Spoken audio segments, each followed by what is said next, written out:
I'm Ehsan and I'm from the Becoming a Doctor team. And over the past 4 weeks, we have run 30 tutorials aimed at current medical students, as well as those who are becoming doctors this year, with 18 more to come. And over this time, we've had over 1,000 students tune in to watch it live, as well as a total reach of almost 30,000 across all of our platforms, with students tuning in from 6 different continents.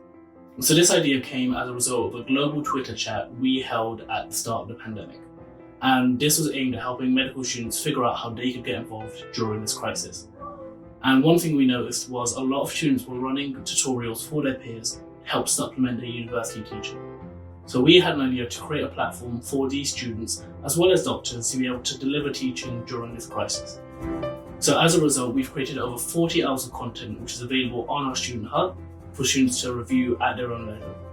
And we've been lucky enough to work with a range of tutors from third-year medical students all the way to consultant level.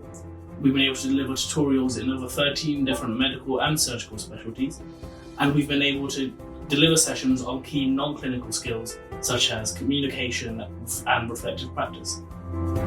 And I just want to leave you with a message that really just sums up why we're doing the work that we're doing, which is I've never understood this topic like this before. Thank you so much for delivering this tutorial.